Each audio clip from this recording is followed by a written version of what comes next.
Cut off बढ़ रही है तो वैशाली की नॉलेज बढ़ रही है। जी ma'am. What's the secret to your knowledge? Ma'am मेरा सीक्रेट तो एक तो टेक्स्ट बुक से सुपर कोचिंग और आप हो मैम और प्रीति मैम भी। अच्छे से बताते हो सिस्टमैटिक वे से कि बहुत क्लियरली चीज़ें ना माइंड में जाती हैं। अगर आप सच में डेडिकेशन के साथ करेंगे तो 6 महीने आप लगातार आप लोगों को पढ़ लेंगे यूट्यूब पे तो शायद हो सकता है। बट अगर सक्सेस JRF चाहिए तो मुझे लग रहा है स्ट्रेटजी बहुत ज़रूरी है। और पैसे भी खर्च होते हैं ना हमारे, तो हमें ये भी रहता ताकि हमें पढ़ना है तो हिना मैम और प्रीति मैम साथ हैं तो डरने की क्या बात है।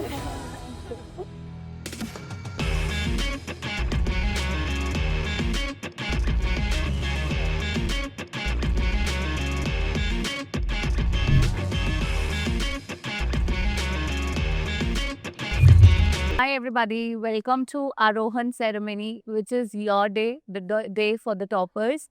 जहाँ पर जितने भी स्टूडेंट्स ने क्लियर किया है अपना UGC नेट दिसंबर 2025 examination, we are here to celebrate your day. एंड आज हमारे पास मेरे और प्रीति मैम के साथ जुड़े हैं 3 ऐसे toppers from the paid batch of education, that is Krishna, then we have Shikha and we have Vishali, all 3 from the paid batch of Textbook Super Coaching.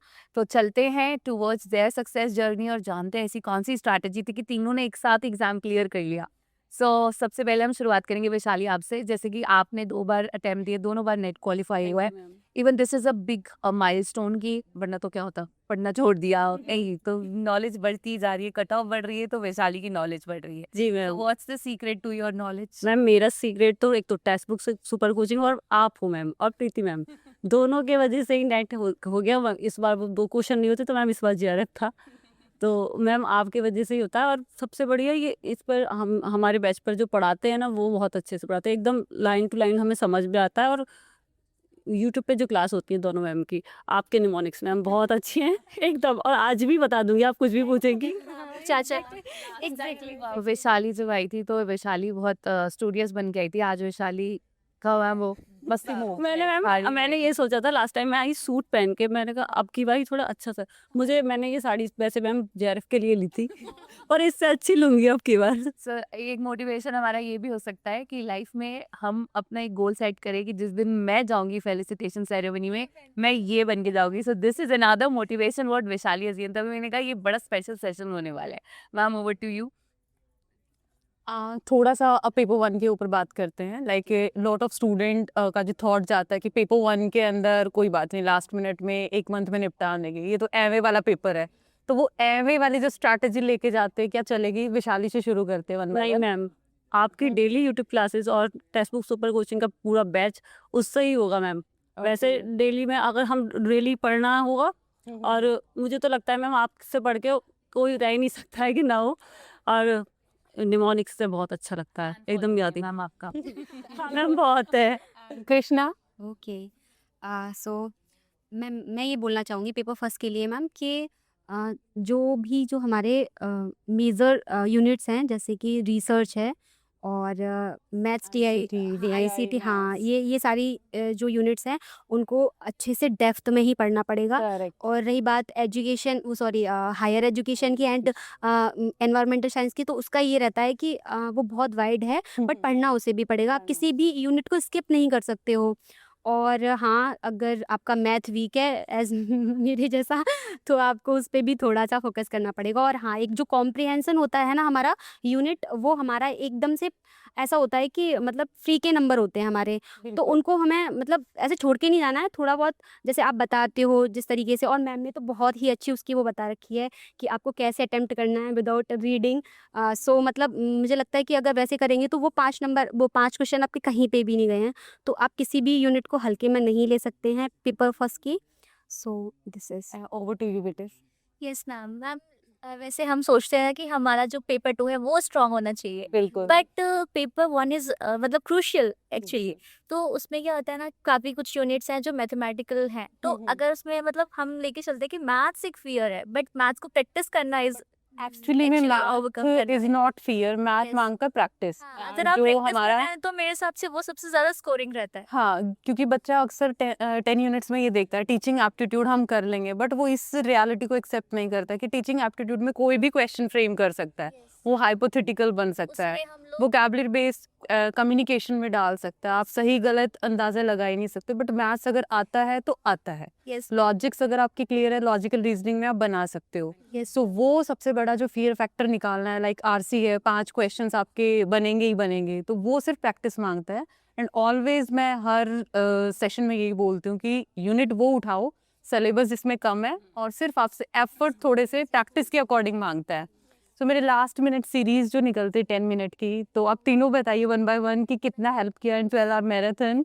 उसमें जो एलआर की जो आप स्ट्रेटेजीज बताते हो ना, this is damn dam dam मतलब incredible कि इतना मतलब इतना अच्छे से बताते हो सिस्टमैटिक वे से कि बहुत क्लियरली चीजें ना माइंड में जाती हैं। जाती है तो ऐसा हमें ना स्ट्रक्चर नहीं मिल पाता है कि हम कैसे कैसे पढ़ें, तो आप एक सीक्वेंस से जैसे पढ़ाते हो ना, जैसे स्क्वायर ऑफ ऑपोजिशन हो गया और वो काफी अच्छे से क्लियर हुआ, मतलब ऐसा लगता था कि ये तो सीधा क्लियर करेंगे, ये तो हो गया। तो एक चीज देखिए कि अगर स्टूडेंट्स को ये याद है ना कि मैम ने किस सेशन में क्या बोला था, दैट मीन्स मुझे याद है ही नहीं वो बच्चा रेगुलर है, मतलब दिस इज व्हाट इंडिकेट्स कि अभी रिसेंटली मैम अभी और भी जैसे स्टूडेंट्स आए उन्होंने बताया कि मैम इस प्लेलिस्ट में आप लोगों का ज्वालामुखी सेशन हुआ, पेपर 2 के मैराथन्स हुए, पेपर 2 का 10 का दम का सीरीज हुआ थी, वो नवरात्रि मैराथन, बच्चों को ऐसे टिप्स भी लर्न है, तो मुझे ऐसा लगता है अच्छा ये भी कंडक्ट किया था हमने, हमने चाहिए भी हमें याद नहीं है एक्चुअली। इवेंचुअली हाँ समटाइम्स नहीं हम क्या कर रहे थे, बट मुझे उसके बाद लगता है कि इस बच्चे से कुछ पूछना ही नहीं चाहिए, इसको तो सब पता है, हमने कब कहाँ कैसे यहाँ पढ़ाया था, तो that is the best part. अब जैसे आपने जीएसपी कोर्स भी लिया है, सो ओवरऑल जीएसपी किस तरह से आपके लिए ओवरऑल कैसे बेनिफिशियल रहा, बिकॉज नाम ही है उसका गारंटीड सिलेक्शन प्लान। मैम उसमें आपको एडिशनल फीचर्स में एक्चुअली मेंटोरशिप मिलती है, तो उसमें हम लोग जैसे अगर कोई डाउट होता है तो ये तो ऑफ कोर्स है कि टीचर हमेशा फेम वो नहीं रह सकता प्री स्टूडेंट के लिए, बट जो मेंटोर्स हैं वो बहुत ही अच्छे तरीके से गाइड करते हैं, तो उनकी जो स्ट्रैटेजीज है ना जो हमने अपने आप पे भी अप्लाई करी तो वो वर्क किया बिल्कुल किया है।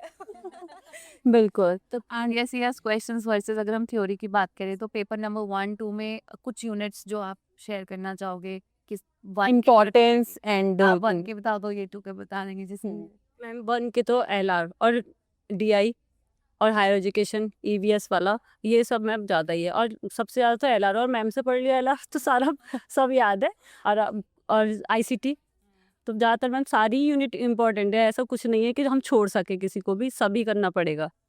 बट कुछ चीजें ऐसी हैं जो हमेशा रिपीट ही होती हैं, रिपीट लाइक हेतवा भाषा, ठीक है, हमेशा मतलब उसमें तो एग्जाम्पल्स भी रिपीट होते हैं, तो अगर हम वो क्लियर कर लिया ना कि ये वाला एग्जाम्पल इसमें आता है तो मतलब क्लिक हो जाता है कि ये इसी से रिलेट कर। पर मैंने तो इस बार देखा कि जो पंचकोश का क्वेश्चन था वो लास्ट टाइम पेपर 2 में था और इस बार वो पेपर पॉज के अंदर वो डालो, एजुकेशन के तो बहुत सारे आपके यूनिट्स भी मर्ज हो जाते मर्ज हो जाता और है। आपने तो उससे रिलेट किया था उससे, लाइक एनसीईआरटी हैं उस डायग्राम से।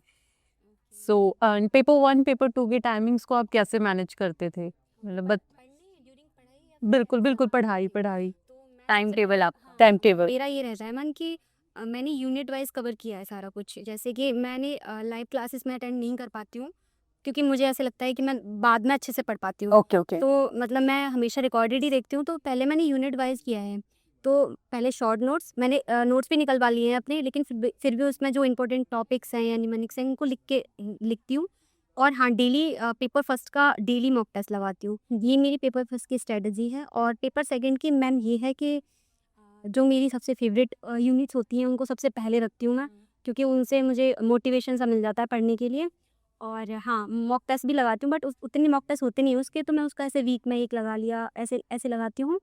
और जब मैंने पहली बार अटेम्प्ट दिया था तब तो मैम मैंने 10 डेज़ के अंदर सारे नोट्स, मतलब शॉर्ट नोट्स बना लिए थे सारी यूनिट्स के। और उसके बाद में फिर मैंने नोट्स निकलवाए, आपकी बुक ली, फिर उसी उसी से मतलब करने लग गई। तो यही मेरी मतलब मैंने पेपर सेकंड के लिए भी किया है। मॉक टेस्ट लाइक जैसे काफी स्टूडेंट्स क्या करते हैं, मॉक टेस्ट दे दिया एंड क्वेश्चन के जितने आंसर्स उन्होंने किए 20-30 पे वो स्टक है, आप एनालिसिस करते थे Yes, मॉक ma'am. टेस्ट का, वो कितना इंपॉर्टेंट है वो भी वो तो बताइए। सबसे ज्यादा ही बहुत ही, इम्पोर्टेंट है। ऐसे ही मतलब जैसे कि 4 ऑप्शन हैं तो मैं चारों को अच्छे से क्योंकि उसका पूरा नीचे वो दिया हुआ होता है डिस्क्रिप्शन, आप आराम से उनको मैं ऐसे जब मुझे लगता था कि कुछ इंपॉर्टेंट है तो उसको लिख लिया और याद भी, जैसे अगली। और ऐसा भी होता है ना कि रिपीटेड होते रहते हैं कॉन्सेप्ट और वो चीज़ें, तो काफ़ी बार ऐसा होता है कि हमको वो दोबारा पढ़ना ही नहीं पड़ता, वो स्क्रीन से क्लिक हो जाता है कि हाँ ये अभी करके आए हैं हम लोग, तो मतलब ऐसे हो जाता मेरा लास्ट क्वेश्चन, लाइक स्टूडेंट्स ऐसे हैं जो सोचते हैं यूट्यूब की क्लासेस से कर लेंगे, 1 साइकिल 2 साइकिल 4 साइकिल बैठना वो मतलब पसंद करते हैं। आप उनको पेड के रिगार्डिंग जो अपना ऑनेस्ट फीडबैक है वो आप क्या, तीनों पेड एस्पिरेंट हो, जो भी जेन्युइन आपका फीडबैक है वो एक बार बताइए। मैं मेरी तरफ से मैं यही बोलना चाहूँगी कि जो हमें स्ट्रक्चर्ड कंटेंट मिलता है वो हमें पेड पे ही मिलता है, उस पे नहीं मिल सकता है, क्योंकि हम लोग काफ़ी चीज़ें ऐसे होते हैं, हम बिजी हैं, हमने कुछ स्किप कर दिया तो वो कंसेप्ट ही स्किप हो जाएगा, हमारा पूरा का पूरा टॉपिक ही स्किप हो जाएगा। तो मुझे नहीं लगता कि अगर हम ऐसे कर रहे हैं करने को बहुत ज़्यादा बेनिफिशियल, अगर आप सच में डेडिकेशन के साथ करेंगे तो 6 महीने आप लगातार आप मतलब आप लोगों को पढ़ लेंगे यूट्यूब पे, तो शायद हो सकता है।